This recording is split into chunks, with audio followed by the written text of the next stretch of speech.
Hello दोस्तों, welcome back to my YouTube channel Quick Pharma. तो कैसे हैं आप लोग? आई होप आप लोग बहुत ही अच्छे होंगे। तो आज की वीडियो में हम स्टार्ट करने जा रहे हैं अपने pharmaceutics B pharmacy first semester की यूनिट 5 को, जो कि हमारी है सेमी सॉलिड डोजेस फॉर्म। और मैं पहले ही आप लोग को रिकमेंड कर रही हूँ कि आज की वीडियो हमारी काफ़ी ज़्यादा इंपॉर्टेंट होने वाली है।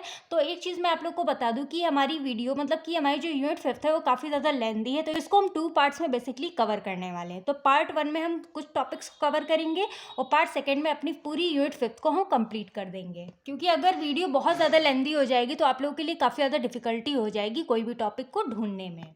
बाकी इसमें हम जो भी टॉपिक्स को स्टडी करेंगे उसमें आप लोग को टाइमिंग वगैरह सब कुछ मिल जाएगी। जो भी आप लोग टॉपिक देखना चाहते हैं वहाँ से आप लोग देख सकते हैं। तो चलिए यहाँ पे इसका थोड़ा सा इंट्रो जान लेते हैं कि इस वाली वीडियो में हम कौन कौन से टॉपिक्स को कवर करने वाले हैं पार्ट 1 में।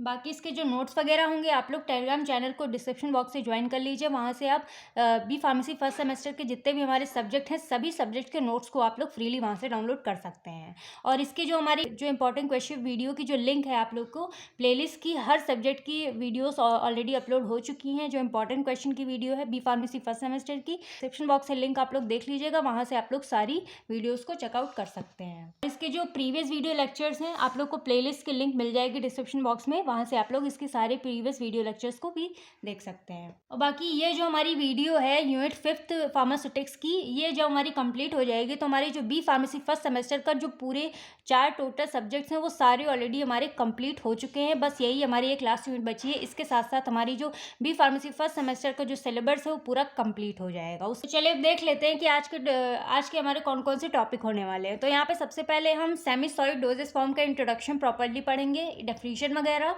और इसका क्लासिफिकेशन वगैरह। तो जो क्लासिफिकेशन है इसको हम प्रिपरेशन में कवर करेंगे, यानी कि हम इसको नेक्स्ट वीडियो में कवर करेंगे। बाकी इस mechanism and factor influencing dermal penetration of drugs, इस पूरे टॉपिक को हम एक साथ कवर करेंगे, क्योंकि हमारे एग्जाम के पर्पज से ये वाला जो टॉपिक है डर्मल पेनिट्रेशन ऑफ ड्रग्स, ये काफ़ी ज़्यादा इंपॉर्टेंट है और लेंदी भी है। तो हमारा काफ़ी बार लॉन्ग में पूछा गया है, तो ये हमारा काफ़ी ज़्यादा इंपॉर्टेंट हो जाता है। तो आज की वीडियो में बेसिकली हम इस पूरे टॉपिक्स को यहाँ पे कवर करने वाले हैं। बाकी जो इसके पेंडिंग टॉपिक्स होंगे इसको हम नेक्स्ट पार्ट में कवर करेंगे। उसी के साथ साथ हमारी जो यूनिट 5 होगी pharmaceutics B pharmacy first semester की, वो बहुत जल्द कंप्लीट हो जाएगी। तो चलिए अब हम यहाँ पे सबसे पहले टॉपिक के बारे में बात कर लेते हैं, जो कि हमारा होने वाला है सेमी सॉलिड डोजेस फॉर्म। तो जो सेमी सॉलिड डोज फॉर्म के बारे में थोड़ा इसको हम एग्जाम्पल के टर्म में यानी कि हिंदी भाषा में समझ लेते हैं, तो आप लोगों को ज़्यादा समझ में आएगा। अब जैसे कोई भी अगर हमारा टॉपिक है, जैसे कि हमारा सेमी सॉलिड डोजेस फॉर्म है, अगर इसके नाम से अगर समझना चाहें तो हम समझ सकते हैं ईजिली। अब जैसे कि हमारा जो सेमी सॉलिड डोजेस फॉर्म है ये हमारे इन वर्ड्स में हमारे डिवाइडेड होता है। अब यहाँ पे सेमी सॉलिड डोजेस फॉर्म लिखा हुआ है, तो डोजेस फॉर्म का सिंपल सा मतलब होता है मेडिसिन या फिर ड्रग्स, यानी कि जो हम नॉर्मल डेली लाइफ में यूज़ करते हैं, मेडिसिन वगैरह खाते हैं, उसी को हम यहाँ पे डोजेस फॉर्म कहते हैं। अब यहाँ पे मेडिसिन को डोजेस फॉर्म क्यों बोला गया है? जैसे कि हमारी अब मान लीजिए कोई भी दवा है, अगर हमने सिरप ली है तो सिरप हमारी क्या है, लिक्विड है, तो यहाँ पे क्या हो जाएगा, लिक्विड डोजेस फॉर्म। लेकिन अगर हमने टैबलेट लिया है तो टैबलेट क्या है, हमारी सॉलिड है, तो सॉलिड होने की वजह से वो हमारी क्या हो जाएगी, सॉलिड डोजेस फॉर्म। तो इसीलिए इनको डोजेस फॉर्म भी बोला जाता है एंड ये मेडिसिन भी बोला जाता है, जो कि हम एक्चुअल में यूज़ करते हैं। अब यहाँ पे वर्ड आ जाता है सेमी सॉलिड। अब सेमी का मतलब होता है कोई चीज़ हाफ हो, यानी कि आधी। अर्ध हो मतलब कि कोई जैसे एक पार्ट है, ठीक है, जैसे एक सर्कल है तो इसका जो हाफ पार्ट होगा इसको हम क्या देंगे, सेमी।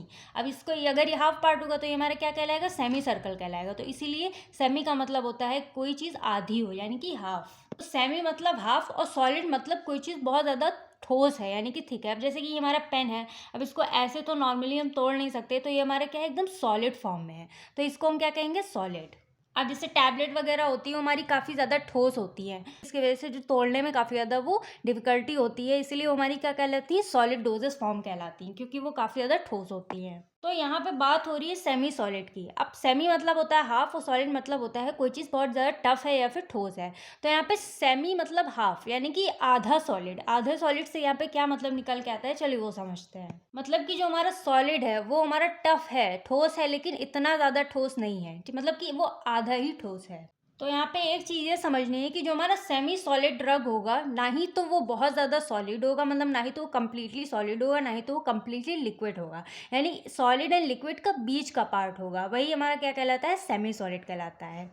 अब जैसे कि पेस्ट वगैरह हो गए, पेस्ट हो गया, जेल हो गया, ये सारी क्रीम्स हो गई, ऑइंटमेंट्स हो गए, ये सारी चीज़ें हमारी किस में आ जाती हैं, सेमी सॉलिड डोजेस फॉर्म में आ जाती हैं।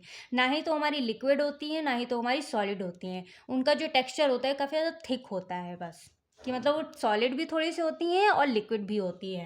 यानी कि एक तरीके से हम कह सकते हैं कि जो सेमी सॉलिड डोजेस फॉर्म होते हैं वो एक्चुअल में आधे सॉलिड और आधे लिक्विड, मतलब कि सॉलिड एंड लिक्विड का मिक्सचर होते हैं। सेमी सॉलिड का बेस्ट एग्जांपल होता है जो आप लोग डेली लाइफ में यूज़ करते हैं, जैसे कि टूथपेस्ट हो गया, क्रीम हो गया, जेल वगैरह हो गई, ये सारी चीज़ें आप लोग डेली लाइफ में यूज़ कर रहे हो, तो वो चीज़ हमारी क्या कहलाती है, सेमी सॉलिड कहलाती है। अब जैसे आप लोग ब्रश करते हैं तो जो पेस्ट यूज़ करते हैं वो ना ही तो एकदम पानी पानी होता है और ना ही तो एकदम मतलब पत्थर जैसा होता है, मतलब कि टैबलेट के फॉर्म में नहीं होता है, वो एकदम थोड़ा सा वेट टाइप का होता है, थोड़ा सा थिक होता है, क्योंकि उसमें दोनों ही प्रॉपर्टीज़ पाई जाती है, सॉलिड की भी और लिक्विड की भी, यानी कि वो इन दोनों के बीच में लाई कर रहा है, इसकी वजह से वो थोड़ा सा सॉलिड भी है और थोड़ा सा लिक्विड भी है, इसीलिए उसको हम सेमी सॉलिड डोजेस फॉर्म कहते हैं। और वो हमारा सेमी सॉलिड डोज फॉर्म का बेस्ट एग्जांपल इसीलिए क्योंकि जो टूथपेस्ट वगैरह होते हैं वो हमारी टीथ को क्लीनिंग करने में और साफ़ रखने में काफ़ी ज़्यादा हेल्पफुल होते हैं, और बैक्टीरिया वगैरह ना मतलब हो, हमारे जो टीथ वगैरह हो वो कीटाणु वैसे बचे रहें, तो वो काफ़ी ज़्यादा हेल्पफुल होते हैं। तो एक तरीके से वो हमारे ड्रग का भी काम करते हैं, इसीलिए वो हमारे सेमी सॉलिड डोज फॉर्म का बेस्ट एग्जाम्पल माना जाता है। अब जैसे कि अगर ड्रग के फॉर्म में देखें, जैसे हमारे सेंसोडाइन वगैरह हैं, ये सारे हमारे पेस्ट में आ जाते हैं, क्रीम्स वगैरह, ऑइंटमेंट वगैरह हैं। अब जैसे ऑइंटमेंट में आप लोग जैसे डायरेक्टली अगर सेमी सॉलिड डोजेस फॉर्म के बारे में आ रहा है तो सिंपल सा जैसे एग्जांपल दे रहे हैं, तो ये नहीं लिखना है कि टूथपेस्ट हो गया, जेल हो गया, क्रीम हो गया।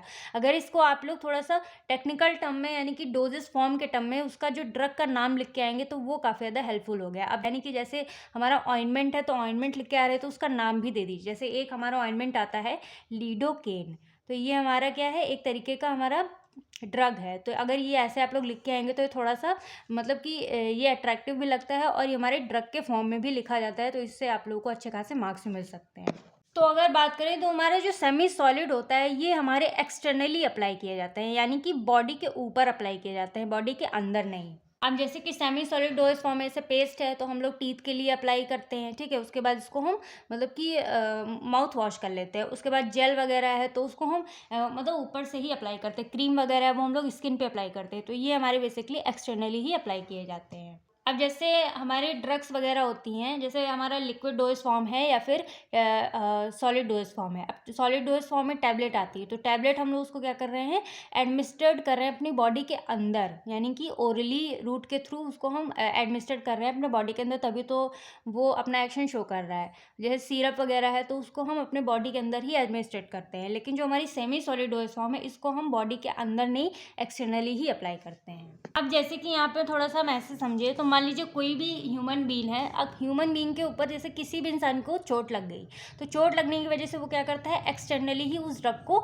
अपने स्किन पे अप्लाई करता है। जैसे इस एरिया में चोट लगी है तो बेस्ट एग्जांपल इसका आ जाता है, जैसे मूव हो गया, जैसे कहीं भी चोट वगैरह लगी, अंदरूनी चोट लगी तो वहाँ पे मूव अप्लाई कर लिया। फिर अगर जैसे कट्स वगैरह लग गए तो उसमें बीटाडीन लगाया जाता है, तो बीटाडीन जब हम लगाएंगे तो वो क्या करता है, उस वहाँ पे जो जहाँ चोट लगी है उस एरिया को हील कर देता है।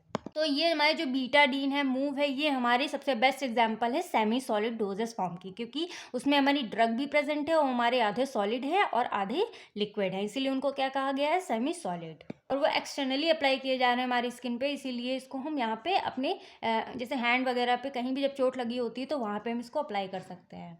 तो उस चीज़ को हम अपनी स्किन पे जहाँ भी चोट लगी होती है उसको ऊपर से ही अप्लाई करते हैं, एक्सटर्नली अप्लाई करते हैं, और फिर वो उस जगह को धीरे धीरे वहाँ पे वो हील कर देता है, मतलब कि ठीक कर देता है। तो अगर पूरी चीज़ों का कंक्लूजन देखें तो सेमी सॉलिड डोजेस फॉर्म हमारे वो डोज फॉर्म होते हैं जो कि ना ही तो कम्प्लीटली सॉलिड होते हैं ना ही तो कम्प्लीटली लिक्विड होते हैं, वो इन दोनों के बीच में लाई करते हैं।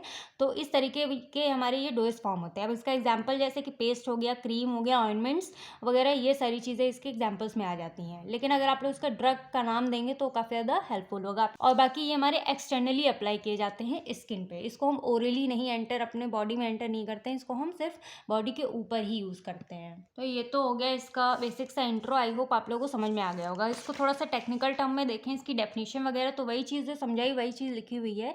These are those dosage form which are applied externally through topical route, यानी कि ये हमारे ऐसे डोएज फॉर्म होते हैं जिसको हम एक्सटर्नली अप्लाई करते हैं थ्रू दी टॉपिकल रूट, यानी कि बॉडी के ऊपर ही। एंड दे कंटेन वन और मोर एक्टिव इंग्रेडिएंट डिजॉल्व और uniformly dispersed in a suitable base. अब चलिए इसको हम थोड़ा सा यहाँ पे समझ लेते हैं। अब जैसे कि आप लोगों ने प्रीवियस वीडियो लेक्चर्स अगर आप लोगों ने पढ़े हैं तो उसमें आप लोगों ने सपोजिटरीज के बारे में पढ़ा होगा, तो वही चीज़ देखिए यहाँ पे भी काम आ रही है। तो आप लोग प्रीवियस वीडियो लेक्चर्स को ज़रूर पढ़ा करिए। जैसे कि सेमी सॉलिड डोज फॉर्म में आप सपोजिटरी जैसे बात करें, तो जैसे कि हमारी मेडिसिन या फिर जो हमारी ड्रग्स होती हैं उसमें हमारी दो ही चीज़ मेन होती है जो हमारी किसी भी मेडिसिन या फिर ड्रग को बनाने में काम आती हैं। तो अब आप लोग को सबसे पहली चीज़ है कि कमेंट सेक्शन में ये बताना है कि मेडिसिन एंड ड्रग, यानी कि इन दोनों में डिफरेंस क्या होता है, हमारी ड्रग क्या होती है और हमारी मेडिसिन क्या होती है। अगर आप लोग को पता है तो आप लोग प्लीज़ कमेंट सेक्शन में इसकी डेफिनेशन वगैरह लिख के बताइएगा, और इन दोनों का डिफरेंस भी। अब जहाँ पे अगर डिफरेंस की बात करें तो ड्रग हमारा एक्चुअल वो वाला इंग्रेडिएंट होता है जो हमारी बॉडी में जाके क्या करता है, असर दिखाता है, यानी कि हमारा एक्टिव फार्मास्यूटिकल इंग्रेडिएंट होता है जो हमारी बॉडी में एंटर करने के बाद यही अपना एक्शन शो करता है। लेकिन अब आप लोग को पता है कि अगर हम कोई भी प्रिपरेशन करते हैं तो जो हमारा ड्रग होता है यानी कि एक्टिव फार्मास्यूटिकल इंग्रेडिएंट होता है उसको हम बहुत ही माइनर क्वांटिटी में लेते हैं, थोड़ा सा लेते हैं। जैसे कोई भी हमारी ड्रग है या फिर मतलब जब कोई भी हमारी मेडिसिन है वो हमारी कंप्लीटली सिर्फ ड्रग से ही नहीं बनती है, उसमें हम अब जैसे हमारी जो ड्रग है वो हम बहुत ज़्यादा कम मात्रा में लेते हैं, ठीक है। अब जैसे कि बहुत कम मात्रा में लेंगे तो उसको जब हम बनाने के लिए चलेंगे तो थोड़ा सा ही होता है, तो वो हमारे हाथ में ही रह जाएगा, ठीक है। तो उसमें हम क्या करते हैं, यहाँ पे एक्सीपिएंट्स को मिक्स करते हैं, यानी कि हमारी जो मेडिसिन होती है हमारी दो चीज़ों से मेनली बनी होती हैं। एक तो हमारा होता है उसमें ड्रग, दूसरा होता है उसमें एक्सीपिएंट। जैसे जो हमारी ड्रग है वो तो हमारी पाउडर फॉर्म में होती है, तो पाउडर फॉर्म में ही तो हम डायरेक्टली उसको हम खा नहीं सकते हैं ना, उसको अगर हमको मेडिसिन में कन्वर्ट करना है तो उसमें हमारे बहुत सारे इंपॉर्टेंट एक्सीपिएंट्स को भी ऐड करना पड़ता है। तो यहाँ पे एक्सीपिएंट प्लस ड्रग ये दोनों ही आपस में मिलके हमारे एक मेडिसिन को यहाँ पे तैयार करते हैं। तो इतना आप लोग को समझ में आ गया होगा। अगर आप लोग को समझ में आया तो प्लीज़ कमेंट सेक्शन में भी आप लोग इसको बताइएगा। यहाँ पे जो हमारी सेमी सॉलिड डोज फॉर्म में भी है इसमें भी हमारे एक्सीपिएंट्स की काफ़ी ज़्यादा ज़रूरत होती है। अब यहाँ पे हमारी एक्सीपिएंट्स में सबसे ज़्यादा इंपॉर्टेंट रोल कौन प्ले करता है, यहाँ पे बेस रोल प्ले करता है। अब बेस मतलब कि जैसे किसी भी चीज़ का कोई मेन पार्ट हो उस चीज़ को हम क्या कहते हैं, बेस, जिसकी वजह से वो सारी चीज़ें उसी चीज़ पे टिकी हुई हों। अब जैसे आप लोग के घर में सब्जी वगैरह बनती है तो सब्जी के लिए मेन इंग्रेडिएंट यानी कि जो हमारा मेन बेस होता है वो क्या होता है, आलू होता है, ठीक है। लेकिन बाकी उसमें जो मसाला वगैरह पड़ रहा है वो हमारा क्या है, एक तरीके का इंग्रेडिएंट है, मसाला है, नमक है, ये सारी चीज़ें हमारा क्या है, इंग्रेडिएंट है।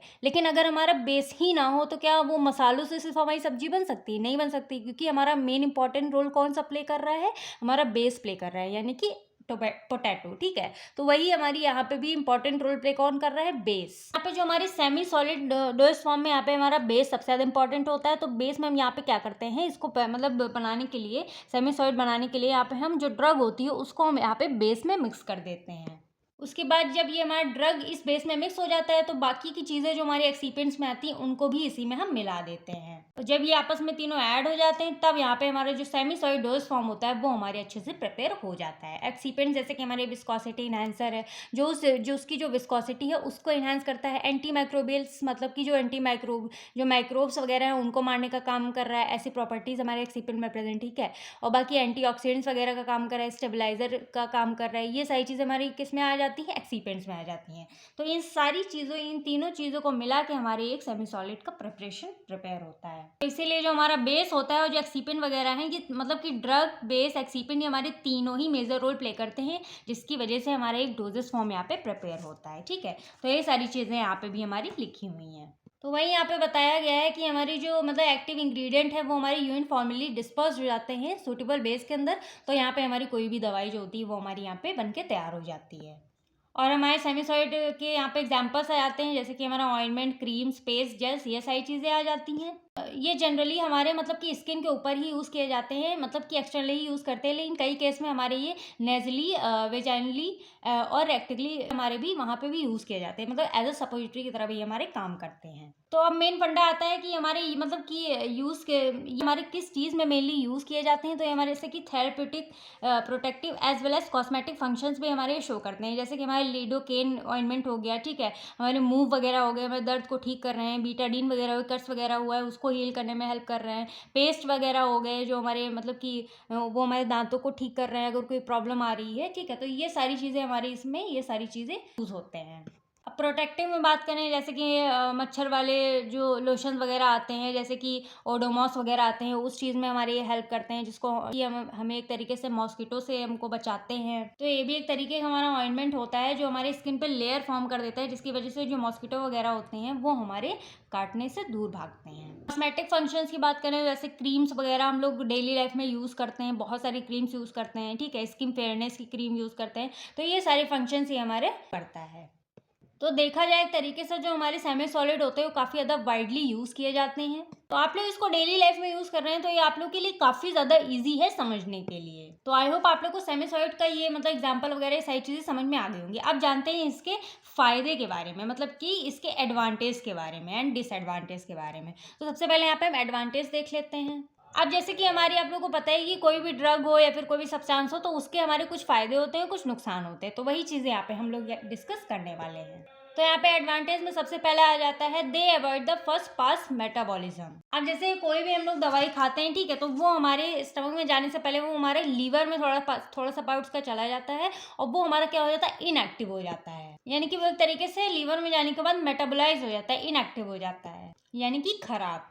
और उसके बाद हमारा क्या होता है, वो हमारा ड्रग जो होता है वो बाहर जाएगा। अब जैसे कि ये होता है कि जैसे कोई भी मेडिसिन वगैरह जो टैबलेट वगैरह होता है तो वो हम ओरली लेते हैं, ठीक है, तो वो हमारा क्या होता है, कुछ पार्ट जो मेडिसिन का होता है, मान लीजिए 100 mg की हमने यहाँ पे दवा खाई, ठीक है, अब यहाँ पे जो मतलब कि इसका जो आधा पार्ट होगा वो हमारे लीवर में चला जाएगा, जो लीवर होता है उसको मेटाबोलाइज कर देता है ड्रग को, यानी कि वो हमारा इनएक्टिव कर देता है, ठीक है। अब जैसे कोई भी ड्रग आप लोग खा रहे हो तो वो हमारी परमानेंट हमारे 24 आवर्स तो हमारी बॉडी में रहेगी नहीं, वो एक ना एक टाइम पे वो क्या होता है, अपना असर खत्म जब जैसे उसका असर खत्म होता है वो हमारी यूरिन के थ्रू या फिर फीकल मटेरियल के थ्रू वो हमारी बॉडी से एक्सक्रीट आउट हो जाती है, एलिमिनेट हो जाती है, ठीक है। अब यहाँ पे जो 100 mg की दवा खाई अब आप लोगों ने, तो 60% ही इसका हमारा किस में जाता है, ब्लड में जाता है। बाकी जो इसका 40% होता है वो हमारी लीवर में जाने के बाद वो इनएक्टिव हो जाता है, यानी कि अपना अच्छे से असर कि पूरी तरीके से हमारी जो ड्रग होती है वो हमारे ब्लड में जा ही नहीं पाती है, जिसकी वजह से उसका बहुत कम ही मतलब कि यानी कि बहुत लेट से एक्शन शो करता है और हमको वहाँ पे असर भी कम दिखता है। लेकिन यहाँ पे ये कहा गया है कि दे avoid the first pass metabolism, यानी कि जो हमारे सेमी सॉलिड डोज फॉर्म होते हैं ये फर्स्ट पास मेटाबॉलिज्म को यहाँ पे क्या करते हैं, अवॉइड करते हैं। यानी कि हमारी जो सेमी सॉलिड डोज फॉर्म है, अब इसको तो हम टॉपिकली यहाँ पे अप्लाई कर रहे हैं ना, तो ये हमारे एक लोकल एरिया पे अप्लाई की जा रही है, यानी कि स्किन पे।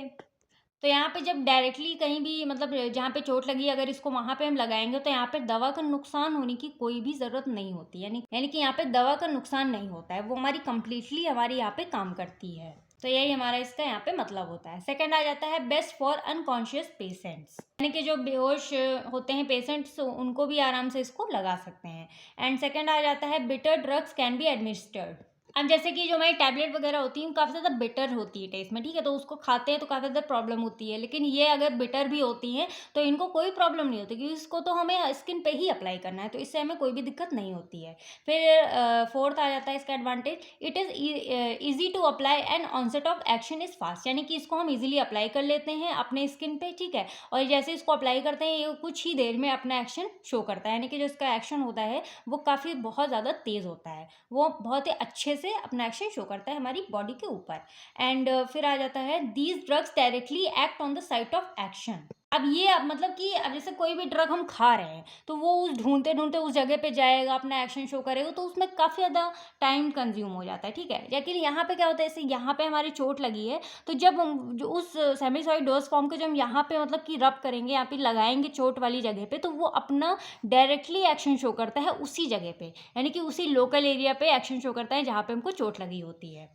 तो ये हो जाते हैं इसके कुछ एडवांटेज। अब इसकी डिसएडवांटेज को देख लेते हैं कि इसका नुकसान क्या होता है। अब पहला आ जाता है दे मे कॉज स्किन इरिटेशन। अब जैसे कई केस में ये होता है कि कुछ लोगों की स्किन जो होती है काफ़ी ज़्यादा सेंसिटिव होती है, ठीक है। अब जैसे उनके कट्स वगैरह लग जाते हैं तो वहाँ पे उस एरिया पे लगाओ थोड़ा-सा मतलब स्किन इरिटेशन जैसी मतलब इरिटेशन होने लगती है, थोड़ा-सा जलन टाइप की होने लगती है, तो इसका डिसएडवांटेज हो जाता है। फिर सेकंड आता है they requires high cost of production. अब जैसे कि इसकी कॉस्ट ऑफ प्रोडक्शन काफ़ी ज़्यादा हाई होती है। अब जैसे टैबलेट वगैरह लोगे तो वो 1-2 रुपए की मिल जाएगी, ठीक है। लेकिन यहाँ पे जो जैसे अगर पूरा-पूरा ट्यूब ले रहे हैं, जैसे मूव लो तो वहाँ पे मतलब 50-60 रुपए का मिलता है एक मतलब थोड़ा-सा ही उसमें एक छोटी-सी ट्यूब वहाँ पे आप लोग को 50-60 की मिल जाती है या फिर 100-200 की काफ़ी ज़्यादा मतलब महँगी ट्यूब्स आती हैं, तो ये हमारे काफ़ी ज़्यादा हाई कॉस्ट ऑफ प्रोडक्शन होते हैं, ठीक है। काफ़ी ज़्यादा इसका कॉस्ट ज़्यादा होता है। They are too bulky to handle. अब जैसे कि आप लोग को टैबलेट खाना है तो आप लोग 2 गोली जेब में डाली, आप लोग चले गए। लेकिन अगर ट्यूब ले अब जैसे ट्यूब है, पूरा-पूरा ट्यूब है, ठीक है? अब उसको इतना बड़ा ट्यूब आप लोग पॉकेट में लेके तो घूमोगे नहीं, तो ये काफ़ी ज़्यादा बल्की हो जाता है हैंडल करने के लिए। फिर आ जाता है less stable then solid dose form but more stable then liquid dose form. यानी कि हमारी इसकी जो स्टेबिलिटी होती है वो सॉलिड डोज़ फॉर्म से कम होती है, लेकिन लिक्विड डोज़ फॉर्म से ज़्यादा होती है। तो ये हो जाते हैं इसके कुछ डिसएडवांटेज के बारे में। आई होप आप लोग को सेमी सॉलिड डोज़ फॉर्म के एडवांटेज, डिसएडवांटेज, डेफिनिशन वगैरह, एग्जांपल वगैरह हर चीज़ समझ में आ गई होगी। हम क्लासिफिकेशन के बारे में बात कर लेते हैं। तो मान लीजिए इसका जो क्लासिफिकेशन है थोड़ा अलग-अलग ही होता है। मान लीजिए क्योंकि हमारे एग्जाम के पर्पज़ से अगर देखा जाए तो क्लासिफिकेशन बहुत कम ही पूछा जाता है क्योंकि ये काफ़ी ज़्यादा लेंथी भी होता है, ठीक है। लेकिन इस क्लासिफिकेशन के जो ये मतलब इसके जो पार्ट्स जितने भी दिए गए हैं, इसको हम मतलब कि ब्रीफ में नेक्स्ट वीडियो में मतलब पढ़ेंगे क्योंकि इसको हम प्रिपरेशन में पढ़ने वाले हैं, ठीक है। तो ये हमारा इसका शॉर्ट सा जान लेते हैं, बाकी इसका जो पूरा कंप्लीट क्लासिफिकेशन होगा वो हम इसको नेक्स्ट पार्ट में कवर करेंगे। तो अगर शॉर्ट में आता है तो आप लोग ऐसे लिख सकते हैं कि जो हमारी सेमी सॉलिड डोज़ फॉर्म होते हैं ये इनके यूजेस के बेस पे क्लासिफाइड होते हैं 2 पार्ट्स में। तो हमारे सेमी सॉलिड डोज़ फॉर्म है ये हमारे 2 पार्ट्स में क्लासिफाइड है। एक इंटरनल होता है, एक एक्सटर्नल होता है। इंटरनल में हमारे पेसरीज, सपोजिटरीज आ जाते हैं, एक्सटर्नल में आ जाते हैं ऑइंटमेंट, क्रीम, पेस्ट, जेल। अब जैसे अब आप लोग को सपोजिटरीज के बारे में पढ़ना है तो आप लोग प्लीज़ प्रीवियस वीडियो लेक्चर्स को ज़रूर देखिए, वहाँ पे मैंने पूरा डिटेल्स में डिस्कस किया हुआ है। तो ये जो पेस्ट्रीज एंड सपोजिटरीज होते हैं ये बेसिकली हमारी बॉडी के अंदर इंसर्ट किए जाते हैं, ठीक है। तो ये हमारी इंटरनली हैं, ठीक है। अब बाकी जो एक्सटर्नली जैसे ऑइंटमेंट, क्रीम, पेस्ट, जेल तो ये आप लोग को पता ही है कि इसको हम एक्सटर्नली अप्लाई करते हैं। बाकी इनको हम ब्रीफ में इनके मतलब कि जब प्रिपरेशन वगैरह पढ़ेंगे तो इसको ब्रीफ में इसकी डेफिनेशन वगैरह पढ़ लेंगे, ठीक है। तो इसको हम नेक्स्ट पार्ट में बेसिकली कवर करने वाले हैं। तो चलिए अब हम मेन टॉपिक पे आ जाते हैं जो हमारे एग्जाम के पर्पज से काफ़ी ज़्यादा इंपॉर्टेंट होने वाला है। तो आ जाता है हमारा topic dermal penetration of drugs. तो ये इस वीडियो का सबसे ज़्यादा मेजर एंड इम्पॉर्टेंट टॉपिक है तो इसको प्लीज़ आप लोग स्किप मत करिएगा। तो चलिए पहले ये जान लेते हैं कि इसमें मेनली हमको पढ़ना क्या है। अब जैसे कि मान लो यहाँ पे हमारी जो बॉडी है, ठीक है, यहाँ पे हमारी जैसे कहीं भी हमको चोट वगैरह लगी है तो यहाँ पे हम अप्लाई कर रहे हैं उस ड्रग को, ठीक है। तो जो हमारी सेमी सॉलिड डोज फॉर्म है उसको यहाँ पे हम अप्लाई करेंगे। अब ये हमको देखना है कि ये जो ड्रग है वो हमारी स्किन पे जहाँ पे चोट लगी हुई है वहाँ पे मतलब अप्लाई करने के बाद तो हमें ये देखना है कि जो ड्रग है वो हमारी स्किन को कितनी देर में पेनिट्रेट करके वो हमारी ब्लड में एंटर करता है। अब जैसे कि वो हमारी स्किन के अंदर जाएगा, ठीक है। तो कोई भी तभी तो जैसे चोट वगैरह लगी तभी तो अगर अंदरूनी चोट है तो उसके बाद ही तो जब वो हमारे ब्लड में एंटर करेगा तभी तो वो अपना एक्शन शो करेगा। जैसे कि मान लो यहाँ पे हमको चोट लगी हुई, ठीक है, यहाँ पे हमने अपने ड्रग को अप्लाई किया यानी कि सेमी सॉलिड डोज फॉर्म को यहाँ पे अप्लाई किया, ठीक है।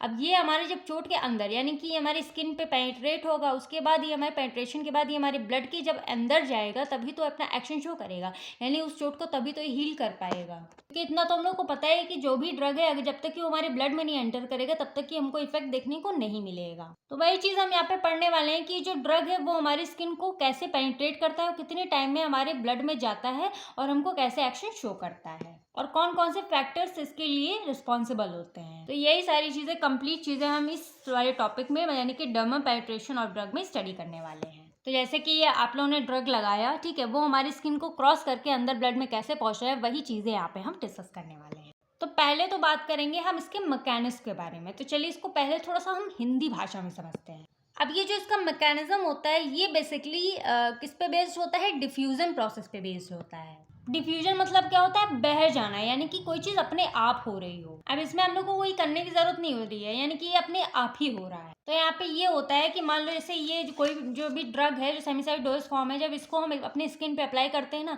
तो ये अपने आप ही एब्जॉर्ब हो जाता है। कैसे हो रहा है चलिए वो समझते हैं। यहाँ पे जो हमारा डिफ्यूजन होता है ये बेसिकली हमारा काम करता है अक्रॉस कंसंट्रेशन ग्रेडियंट पे। अब कंसंट्रेशन ग्रेडियंट में ये होता है अब जैसे कि कोई भी हमारा सब्सटेंस होगा तो उसमें हमारी ऑटोमेटिक मूवमेंट हो जाती है, यानी कि अगर वो हाई कंसंट्रेशन से लो कंसंट्रेशन की तरफ वो अगर मूव कराया जाए। तो अब इसको थोड़ा सा समझते हैं। मान लीजिए ये हमारा पेपर है, ठीक है, और ये हमारा क्या है, पेन है। अब जैसे ऐसे पेन रखे हुए हैं, ठीक है, ऐसे पेन रखेंगे, ठीक है, ऐसे पेन रखेंगे तो क्या हमारा ये मूव हो रहा है, अपने आप जा रहा है, इधर उधर नहीं जा रहा है। अब इसको हम ऐसे मूव कराएंगे तब जाएगा ना, ऐसे ऐसे मूव कराएंगे तब जाएगा। लेकिन अभी इसको थोड़ा सा हम ऐसे कर देते पेपर को और पेन यहाँ रखते हैं, तो ऐसे करेंगे, देखिए आप लोग, ये अपने आप मूव कर रहा है ना। तो वही चीज़ हमारे यहाँ पे भी होती है कि हमारी कोई भी जैसे हमारा कोई भी सब्सटेंस या फिर ड्रग है, अगर वो हमारे ऊपर से नीचे की तरफ यानी कि हाई टू लोअर की तरफ जाएगा तो वो हमारा ऑटोमेटिक मूव करता है। जैसे कि हमारा ये पेन है, अगर ये थोड़ा सा हाई है पेपर तो ये अपने आप मूव कर रहा है, लेकिन ऐसे ये अपने आप मूव नहीं कर रहा है। तो वही चीज़ हमारी ड्रग के साथ भी होती है। अगर वो हमारे हाई कंसंट्रेशन से लोअर कंसंट्रेशन की तरफ आ रहा है तो वो उसका जो मूवमेंट होगा वो हमारा ऑटोमेटिक होगा। अब जैसे कि हमारी जो कंप्लीट बॉडी होती है, अगर यहाँ पे समझे तो हमारी कंप्लीट बॉडी जो होती है वो हमारी छोटे छोटे सेल से बनी हुई होती है, ठीक है।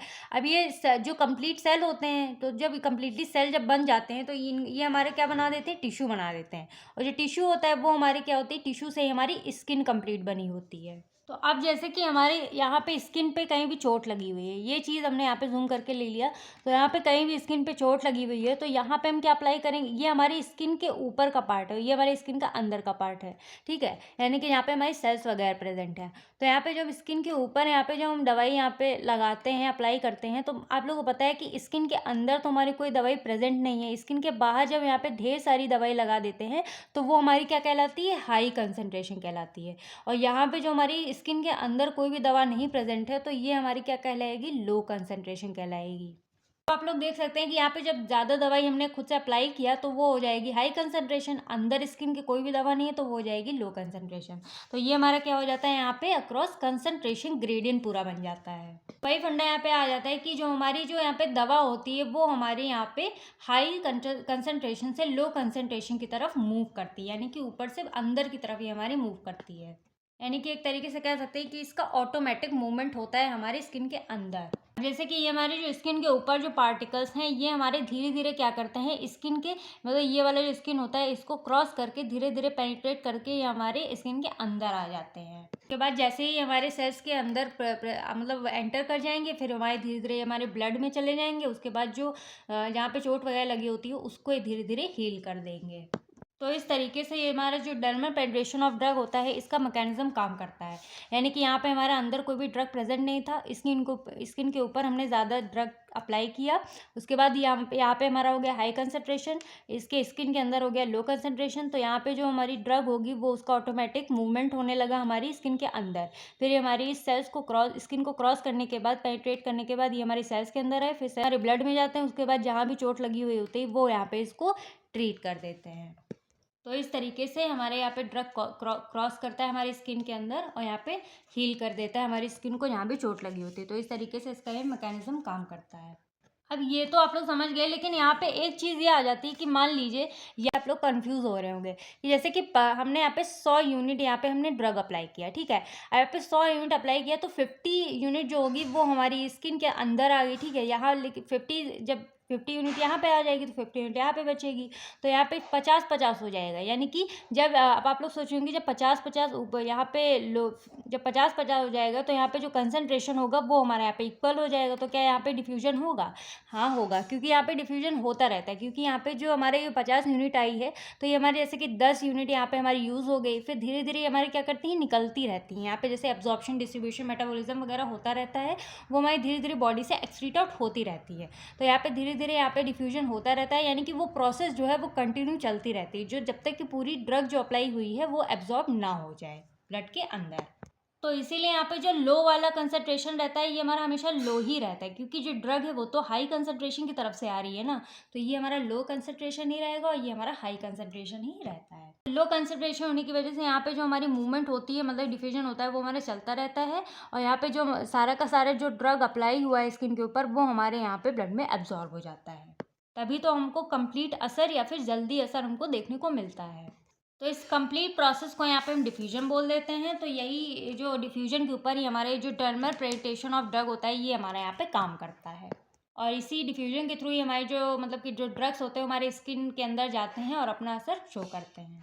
अब ये जो हमारा यहाँ पे जो डिफ्यूजन प्रोसेस होता है ये हमारा फिक्स्ड फर्स्ट लॉ पे काम करता है, यानी कि बेस्ड होता है। तो इसका मतलब यही होता है कि according to it the rate of diffusion of solute यानी कि drug molecules through a barrier is proportional to the concentration of gradient, यानी कि ये हमारे जो डिफ्यूजन यानी कि जो हमारा सोल्यूट जो ड्रग मॉलिक्यूल्स है ये हमारा थ्रू दी बैरियर यानी कि बैरियर के थ्रू ये हमारे प्रोपोर्शनल होता है कंसंट्रेशन ग्रेडियंट के, क्योंकि हमारे हाई से लो की तरफ मूव करते रहते हैं। और इसका एक फॉर्मूला आ जाता है यहाँ पे J is equal to minus D C upon D X. यहाँ पे जो हमारा जे होता है वो होता है रेट ऑफ डिफ्यूजन, डी होता है diffusion coefficient and D C upon D X होता है concentration gradient. Rate of diffusion यानी कि कौन सी स्पीड में जो हमारा कौन सी स्पीड से यानी कि जो हमारा ड्रग यहाँ पे एंटर हो रहा है स्किन को क्रॉस करके वो हमारी कितनी स्पीड में आ रहा है, ठीक है। यहाँ पे जो नेगेटिव का साइन होता है यानी कि जो हमारी मूवमेंट हो रही है यहाँ पे हाई से लो की तरफ हो रही है यानी कि नेगेटिव में जा रहा है, इसीलिए यहाँ पे जो साइन होता है नेगेटिव का लगाया जाता है। तो आई होप आप लोगों को इसका मैकेनिज्म अच्छे से समझ में आ गया होगा। अब यहाँ पे हम समझते हैं factor influencing dermal penetration of drugs के बारे में।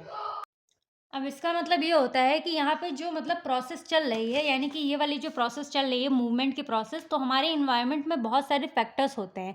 तो वो फैक्टर्स इस मूवमेंट में क्या क्या इफेक्ट शो कर रहे हैं यानी क्या क्या इफेक्ट कर रहे हैं वो चीज़ हम यहाँ पे समझने वाले हैं। अब एक बात ये समझ लेते हैं कि ये जो हमारा मतलब कि यहाँ पे जो पेनिट्रेशन ऑफ ड्रग है यानी कि जो स्किन के अंदर जो हमारी ड्रग एंटर कर रही है इसी को हम परमिएशन ऑफ ड्रग भी बोल देते हैं या फिर इसको हम एब्जॉर्प्शन ऑफ ड्रग भी बोल देते हैं। तो हमारे यहाँ पे दो तरीके के फैक्टर्स आ जाते हैं जो इस पेनिट्रेशन ऑफ ड्रग को यहाँ पे अफेक्ट करते हैं यानी कि मूवमेंट ऑफ ड्रग को यहाँ पे अफेक्ट करते हैं। जो मूवमेंट हो रही है परमिएशन ऑफ ड्रग है उसको यहाँ पे अफेक्ट करते हैं, यानी कि पेनिट्रेशन ऑफ ड्रग यहाँ पे परमिएशन या फिर पेनिट्रेशन ऑफ ड्रग को अफेक्ट करते हैं यानी कि उसको कम कर देते हैं या फिर ज़्यादा कर देते हैं या फिर रोक देते हैं या फिर बढ़ा देते हैं। तो आप लोग देख रहे हैं कि यहाँ पे हमारे दो ही एलिमेंट यहाँ पे मतलब काम कर रहे हैं फिर दिखाई दे रहे हैं। जैसे हमारी एक तो बॉडी है जिसपे हम ड्रग को अप्लाई कर रहे हैं, दूसरा हमारे यहाँ पे ड्रग है जो स्किन पे अप्लाई किया जा रहा है। तो ये हमारे क्या हो जाते हैं, दो एलिमेंट्स हो जाते हैं। इसीलिए यहाँ पे दो फैक्टर्स हमारे आ जाते हैं। तो पहला है यहाँ पे बायोलॉजिकल फैक्टर्स जो कि हमारा क्या है बॉडी से कनेक्टेड है, यानी कि हमारी बॉडी में ही कुछ ऐसी चीज़ें हैं जो इस चीज़ को यहाँ पे अफेक्ट करती हैं। और सेकेंड है हमारा फिजियोकेमिकल फैक्टर्स जो कि हमारे ड्रग्स से कनेक्टेड फैक्टर्स होते हैं। तो चलिए इन दोनों फैक्टर्स के बारे में यहाँ पे हम एक एक करके बात कर लेते हैं। तो यहाँ पे पहला आ जाता है हमारा बायोलॉजिकल फैक्टर्स। अब जो हमारे बायोलॉजिकल फैक्टर्स होते हैं जो कि हमारे बॉडी से रिलेटेड फैक्टर्स होते हैं और ये हमारे पेनिट्रेशन को क्या करते हैं, अफेक्ट करते हैं। अब इसमें भी हमारे कुछ सब टाइप्स आ जाते हैं, यहाँ पे 6 आ जाते हैं। पहला आ जाता है यहाँ पे स्किन कंडीशन, सेकेंड है स्किन एज, थर्ड है ब्लड फ्लो, फोर्थ है रीजनल स्किन साइट्स, फिफ्थ है स्किन मेटाबॉलिज्म एंड सिक्स्थ है स्किन हाइड्रेशन। तो चलिए इनको एक एक करके यहाँ पे हम डिस्कस कर लेते हैं। तो पहला यहाँ पे हमारा आ जाता है स्किन कंडीशन।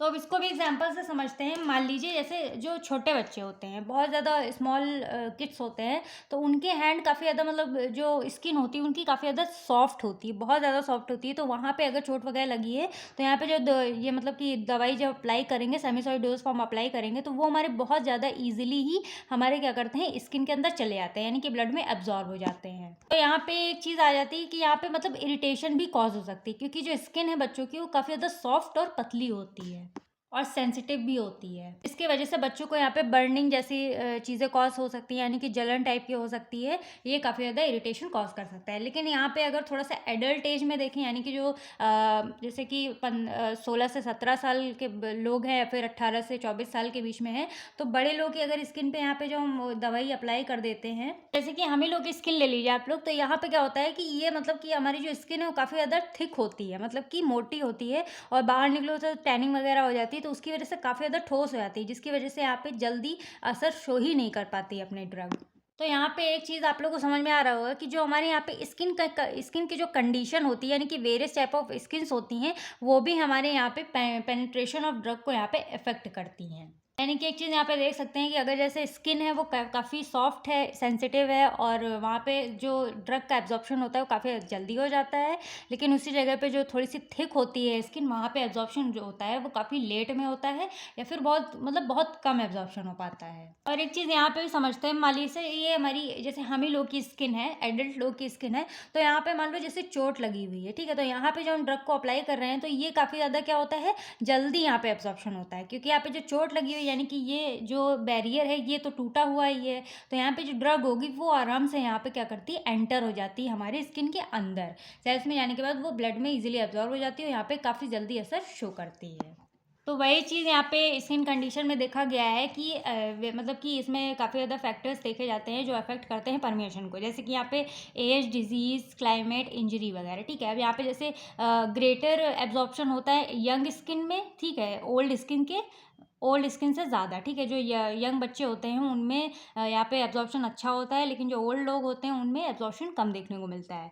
और जो इंजर्ड स्किन होती है उनमें भी ग्रेट परमिएशन, मतलब इनकी हाई परमिएशन देखने को मिलता है। इस तरीके से यहाँ पे स्किन कंडीशन को यहाँ पे हम समझ सकते हैं। फिर सेकंड हमारी आ जाती है स्किन एज।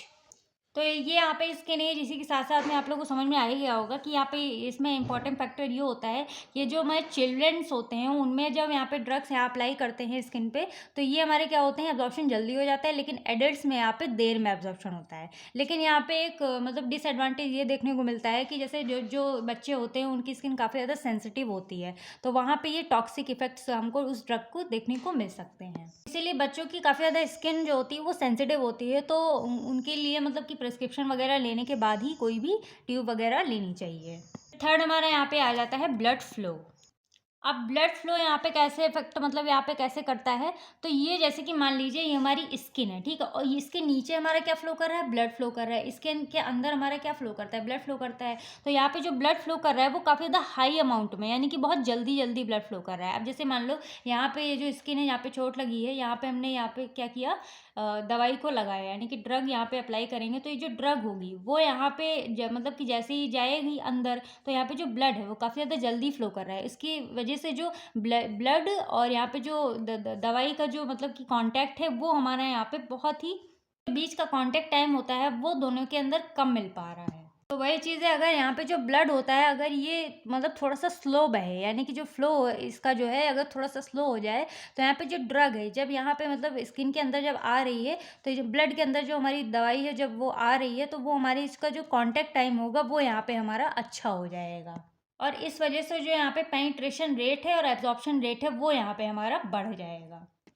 तो वही चीज़ यहाँ पे लिखी हुई है कि यहाँ पे जो ब्लड है, ठीक है, यहाँ पे जो ब्लड का जो फ्लो है अगर वो रिड्यूस हो जाता है, तो यहाँ पे जो पेनिट्रेशन ऑफ रेट है, यानी कि पेनिट्रेशन ऑफ ड्रग है, वो यहाँ पे हमारा इंक्रीज हो जाता है, because it increases the time of contact, यानी कि ये हमारे टाइम ऑफ कॉन्टैक्ट को इंक्रीज कर देता है, जिसकी वजह से जो हमारी मतलब कि ड्रग है वो हमारी ब्लड में ज़्यादा एब्जॉर्ब होती है। तो ये हो जाता है ब्लड फ्लो। अब फिर फोर्थ आ जाता है रीजनल स्किन साइट्स। अब इस पे अगर देखें तो मान लो जैसे कि हमारी इस जो बॉडी में स्किन है, वहाँ कहीं कहीं पे हमारी जो स्किन है वो काफ़ी ज़्यादा मोटी होती है, यानी कि थिक होती है, और कहीं कहीं पे डिफरेंट प्लेसेस में हमारी जो स्किन होती है वो हमारी थोड़ी सी थिन होती है। तो ये चीज़ भी हमको देखने को मिलता है, यानी कि इसका भी इफेक्ट हमको देखने को मिलता है। अब जैसे कि अगर हम देखें तो ये हमारी जो हैंड की स्किन है ये हमारी बहुत ज़्यादा पतली होती है। मान लो यहाँ पे चोट लगी, तो यहाँ पे जो हम दवाई अप्लाई करेंगे तो ये काफ़ी ज़्यादा जल्दी एब्जॉर्ब हो जाएगी हमारे ब्लड में। लेकिन यहाँ पे जैसे कि हमारी जो जैसे कि पैर में है, फीट में है, तो अगर फीट में जो फीट होते हैं काफ़ी ज़्यादा जो स्किन होती है वो हमारी बहुत ज़्यादा हार्ड होती है, ठीक है। तो वो हमारे क्या होती है ना कि हार्ड होने की वजह से वो हमारे काफ़ी देर में एब्जॉर्ब होती है, हमारे जो ड्रग होती है वो काफ़ी देर में हमारे ब्लड में एब्जॉर्ब होती है। जैसे कि फेस वगैरह में भी जो हमारी स्किन होती है, यानी कि फेशियल स्किन जो होती है वो हमारी काफ़ी ज़्यादा थिन होती है, तो वहाँ पे जब दवाई वगैरह लगाते हैं तो वहाँ पे जो ड्रग होती है वो काफ़ी जल्दी हमारी पेनिट्रेट होती है, मतलब इनकी स्किन में एब्जॉर्ब होती है। पाल्म है, जैसे कि पाल्म है और फीट है, इन सारी चीज़ों पे ये हमारी क्या होती है, थिक होती है स्किन, तो यहाँ पे जो मतलब कि जो दवाई होती है, ड्रग होती है, वो बहुत देर लगाती है एब्जॉर्ब होने में। फिर हमारा फिर हमारा फिफ्थ आ जाता है यहाँ पे स्किन मेटाबॉलिज्म। अब जैसे कि यहाँ पे हम लोगों ने सबसे पहले पढ़ा हुआ था, यहाँ पे जो मतलब कि जैसे ओरली अगर हम ड्रग खा रहे हैं तो ओरली की वजह से जब ड्रग एंटर करती है तो उसमें जो मतलब 50% होता है वो हमारे लीवर में चला जाता है, जो लीवर होता है उस ड्रग को क्या करता है, इनएक्टिव कर देता है। तो यहाँ पे हमारे कुछ अगर इसको मतलब यहाँ पे क्या बात हो रही है, स्किन मेटाबॉलिज्म की, यानी कि यहाँ पे एक्सटर्नली अप्लाई हो रही है कोई चीज़, तो यहाँ पे हमारे कुछ और भी हॉर्मोन्स होते हैं, उसमें हमारी स्किन भी आती है जो कि मेटाबॉलिज्म करती है। स्किन भी हमारी मेटाबॉलिज्म करती है, लेकिन यहाँ पे कम करती है, यानी कि 4 to 5%। यानी कि तो यहाँ पे जो हमारी स्किन होती है उसके अंदर एबिलिटी होती है कि वो कुछ ड्रग्स को यहाँ पे मेटाबोलाइज कर देती है, जिसकी वजह से जो उसकी इफिकेसी होती है ड्रग की, वो एब्जॉर्प्शन की, वो हमारे यहाँ पे अफेक्ट हो जाती है, यानी कि कम हो जाती है। तो यहाँ पे लिखा हुआ है कि skin metabolizes about 5% of topically applied drugs, यानी कि जब यहाँ पे हम ड्रग को अप्लाई कर रहे हैं तो इसको क्या करती है, 5 से जैसे 4 से 5% ये उस चीज़ को मेटाबोलाइज कर देती है, यानी कि उस ड्रग को इनएक्टिव कर देती है, जिसकी वजह से यहाँ पे जो ड्रग का इफेक्ट होता है वो हमको यहाँ पे कम देखने को मिलता है। यहाँ पे एग्जाम्पल आ जाता है इसका steroid hormones and chemical carcinogens. फिर हमारा 6 आ जाता है यहाँ पे स्किन हाइड्रेशन। अब जैसे कि स्किन हाइड्रेशन मतलब किसी कहीं मतलब कहाँ क्या बात हो रही है, पानी की बात हो रही है, यानी कि यहाँ पे वाटर से रिलेटेड बात हो रही है। तो यहाँ पे जो हमारी स्किन होती है वो हमारी वाटर के साथ सैचुरेटेड हो जाती है। अब जैसे कि आप लोगों ने देखा हो कि बहुत ज़्यादा जैसे कपड़े वगैरह धुलो या फिर पानी वाला काम करो काफ़ी देर तक, 1 से 2 घंटे तक, तो जो हमारी स्किन होती है वो हमारी यहाँ पे थोड़ा सा वाटर की वजह से स्वेल, यानी कि थोड़ा पानी की वजह से भीगने की वजह से यहाँ पे स्वेल हो जाती हैं। तो स्वेल होने की वजह से काफ़ी ज़्यादा जो स्किन होती है वो हमारी यहाँ पे हो जाती है सॉफ्ट। तो सॉफ्ट जो उसके स्किन के टिश्यूज़ होते हैं यहाँ पे स्वेल, सॉफ्ट एंड थोड़े से व्रिंकल्स टाइप के पड़ जाते हैं। तो सॉफ्ट होने की वजह से यहाँ पे जो मतलब कि यहाँ पे जो परमेशन ऑफ रेट होता है वो हमारे यहाँ पे इंक्रीज़ हो जाता है। तो अगर उस टाइम पे हम वहाँ पे दवाई लगाते हैं, यानी कि ड्रग अप्लाई करते हैं, तो वहाँ पे एब्जॉर्प्शन काफ़ी जल्दी हो जाता है हमारी स्किन के अंदर, क्योंकि जो स्किन है वो हमारे यहाँ पे सॉफ्ट हो गई, स्वेल हो गई, जिसकी वजह से जो यहाँ पे टिश्यूज़ होते हैं वो यहाँ पे सॉफ्ट हो जाते हैं। तो उसकी वजह से जो हमारी ड्रग होती है वो हमारी स्किन के अंदर जल्दी पहुँचती है। ये हमारे हो जाते हैं कुछ बायोलॉजिकल फैक्टर्स। आई होप आप लोग को समझ में आ गया होगा। फिर हमारे यहाँ पे आ जाता है फिजियोलॉजिकल फैक्टर्स। तो चलिए इनको भी हम जल्दी से समझ लेते हैं। तो फिजियोलॉजिकल फैक्टर्स हमारे मतलब ये ऐसे होते हैं जो कि हमारे physical and chemical properties of drug, यानी कि हमारे फिजिकल जो ड्रग होती है, ड्रग से रिलेटेड होते हैं, जो उनकी फिजिकल एंड केमिकल प्रॉपर्टीज़ होती हैं उनसे रिलेटेड होते हैं। पहला आ जाता है यहाँ पे टेम्परेचर ऑफ पीएच, सेकंड है diffusion coefficient, drug concentration, partition coefficient, molecular size and shape and percutaneous इन्हांसर्स।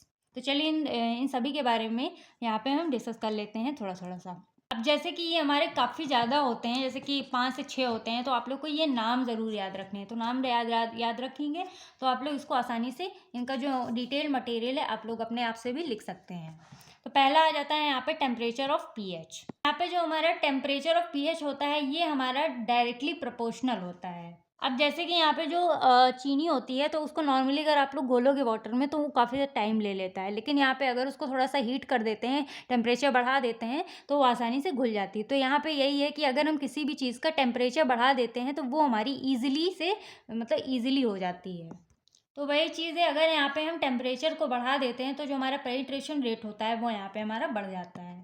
अब यहाँ पे ये तो टेम्परेचर की बात हो गई कि टेम्परेचर को बढ़ाएंगे तो यहाँ पे पेनिट्रेशन रेट और एब्जॉर्प्शन रेट बढ़ जाएगा। लेकिन यहाँ पे पीएच की बात करें तो मान लो जैसे कि हम यहाँ पे कोई भी जो दवा हम यहाँ पे लगा रहे हैं, यानी कि स्किन पे अप्लाई कर रहे हैं अपने, तो वो हमारी जो उसका पीएच होना चाहिए वो हमारी स्किन के पीएच से मैच करना चाहिए। अगर वहाँ पे बहुत ज़्यादा मतलब बहुत कम पीएच है, एसिडिक है, फिर बहुत ज़्यादा बेसिक है, तो वो काफ़ी ज़्यादा प्रॉब्लम कॉज कर सकता है।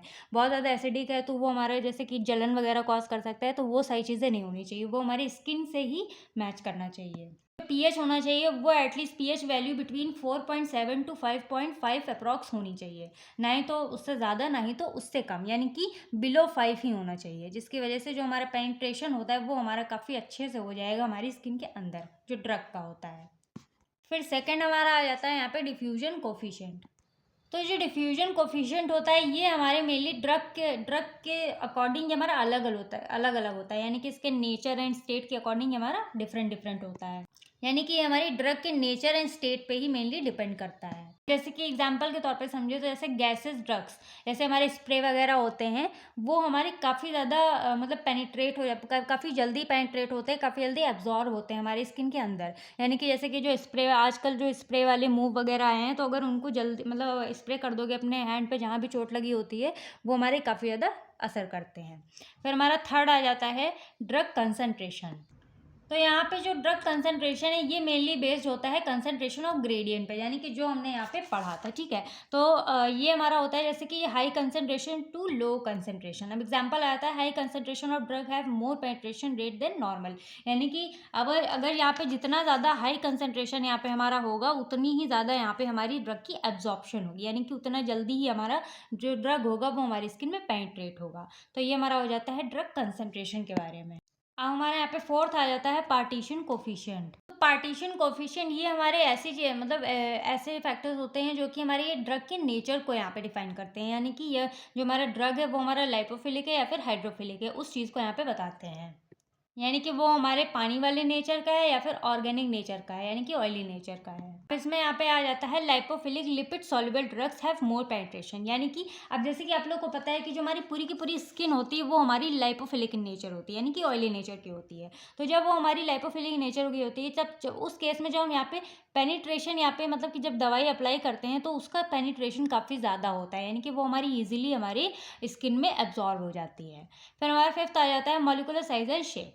तो ये आ जाता है कि the smaller the size of molecules the greater will be it's penetration rate, यानी कि जितना ज़्यादा स्मॉल मॉलिक्यूल साइज होगा उतना जल्दी ही वो हमारे स्किन के अंदर यहाँ पे पेनिट्रेट हो जाएंगे, यानी कि वो हमारी उसका जो पेनिट्रेशन रेट होगा वो काफ़ी ज़्यादा होगा।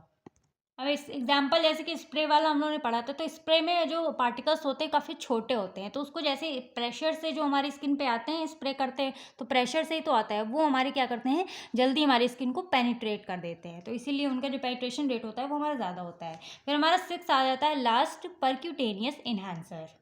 अब जैसे कि कोई भी हम दवा अप्लाई कर रहे हैं अपनी स्किन पे, ठीक है, तो वो हमारी मतलब कि एब्जॉर्ब कम हो रही है, यानी कि बहुत ही कम हो रही है, तो उस केस में हम क्या करते हैं यहाँ पे परक्यूटेनियस एनहांसर का यूज़ करते हैं, यानी कि उसमें हम मिलाते हैं। तो इस केस में जो हम इसको मिला देते हैं तो ये जो परक्यूटेनियस एनहांसर होते हैं, जो पेनिट्रेशन रेट या फिर एब्जॉर्प्शन रेट होता है ड्रग का, वो यहाँ पे इन्हांस हो जाता है, जिसकी वजह से जो ड्रग का पेनिट्रेशन होता है स्किन में जल्दी होने लगता है। तो इसका एग्जांपल आता है जैसे कि अल्कोहल हो गया, acetone, DMSO dimethyl sulpho oxide. तो ये हो जाते हैं हमारे कुछ फिजियोकेमिकल फैक्टर्स के बारे में। आई होप आप लोग को समझ में आ गया होगा। तो आई होप आप लोग को ये पूरी कंप्लीट वीडियो समझ में आ गई होगी। अगर कोई भी डाउट होता है इस वीडियो से रिलेटेड तो आप लोग कमेंट सेक्शन में पूछ सकते हैं। बाकी पार्ट 1 आज हमारा कंप्लीट हो जाता है। इसमें जितने भी हमारे टॉपिक्स हैं वो ऑलरेडी कंप्लीट हो चुके हैं, ठीक है। तो आज के टॉपिक्स अगर आप लोग को समझ में आए तो आप लोग कॉमेंट सेक्शन में बताइएगा। बाकी आप लोग को कोई प्रॉब्लम होती है इस वीडियो से रिलेटेड कॉमेंट सेक्शन में आप लोग पूछ सकते हैं। इसके नोट्स वगैरह आप लोग को टेलीग्राम चैनल पर मिल जाएंगे फ्रीली, वहाँ से आप लोग डाउनलोड कर सकते हैं। बाकी जो इसके पेंडिंग टॉपिक्स हैं इसको हम पार्ट 2 में कंप्लीटली कवर कर लेंगे। फिर जो हमारी यूनिट 5 होगी फार्मास्यूटिक्स फर्स्ट की, वो हमारी कंप्लीट हो जाएगी। तो मिलते हैं नेक्स्ट वीडियो में नेक्स्ट टॉपिक के साथ। तब तक के लिए do like, share, comment and subscribe to my YouTube channel Quick pharma.